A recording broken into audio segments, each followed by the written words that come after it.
Welcome to The Explainer. So, when you look at a circuit board and wonder, how on earth do engineers figure out exactly what's going on with all those tiny little components? Well, you are in the right place. Today, we're completely demystifying the concept of equivalent resistance in series circuits. Let's just jump right in. Okay, let's kick things off with a super quick recap. If you've been messing around with basic electricity, you probably already know that resistance is, well, exactly what it sounds like. It opposes the flow of electrons. And this naturally depends on a few physical things, like the length of a wire, its cross-sectional area, and the material's resistivity. Basically, resistance slows things down. But that brings up a really good question, right? If resistors just oppose and slow down the current, why in the world would we deliberately string multiple resistors together in a single circuit?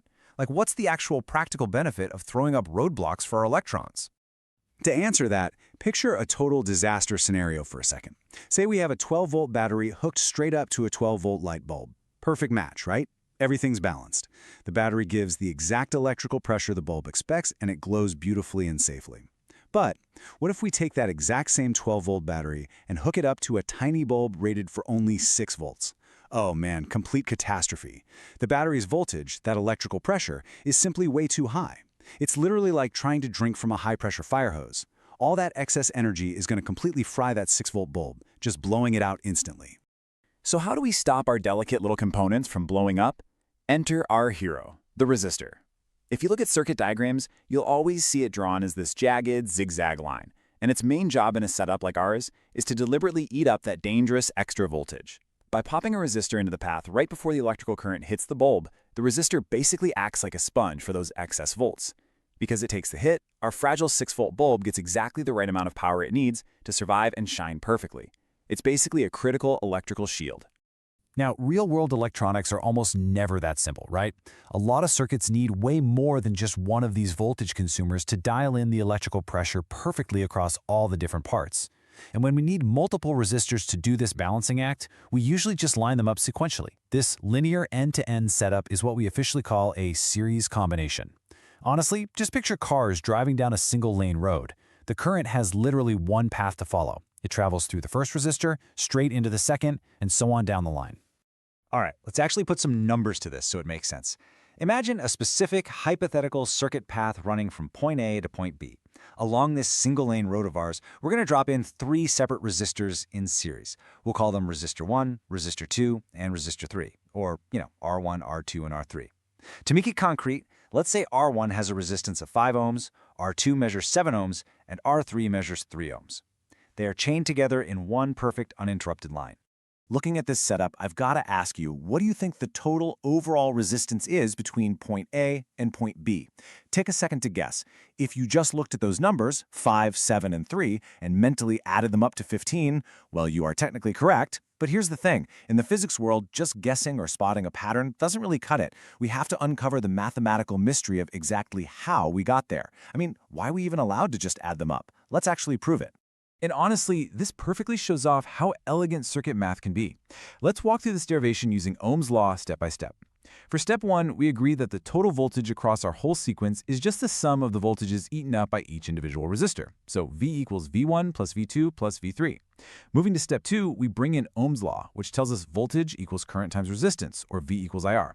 So let's swap out all those V's for IRs. Our equation transforms. Total IR equals I1 times R1 plus I2 times R2 plus I3 times R3. Now get ready for step 3, because this is the massive aha moment for this whole explainer. Since all these resistors are stuck on one single unbranching path, the electrical current, the flow of electrons, literally has nowhere else to go. The current hitting point A is the exact same amount of current flowing through every single resistor. Current is constant. That means I is equal to I1, which is equal to I2, which is equal to I3. And because of that beautiful little truth, we arrive at step 4. We can boldly cancel the current, I, entirely out of the equation. So the crucial takeaway here is what we're left with after that magical algebraic cancellation. We get this beautifully simple master formula. R equals R1 plus R2 plus R3. This is what we formally call the equivalent resistance, or total resistance, of a series combination. Relying on just basic principles and Ohm's law, we've mathematically proven that whenever you hook up resistors in a straight, linear sequence, their individual resistances literally just stack right on top of one another. Which brings us to a highly satisfying mathematical payoff for our earlier scenario. When we plug our numbers into this shiny new derived formula, the calculation is an absolute breeze. We take our R1 of 5 ohms, add our R2 of 7 ohms, and add our R3 of 3 ohms. 5 plus 7 plus 3 definitively gives us a total equivalent resistance of exactly 15 ohms. So yeah, our intuition earlier was totally right on the money, but now we actually have the bulletproof mathematical foundation to back it up. Now, I know exactly what you might be thinking. If the math always boils down to just adding the numbers together, why on earth did we spend time doing the algebra? Can't I just blindly add up resistance values every time I look at a circuit? Well, actually, scratch that. I need you to pay really close attention to this massive caveat.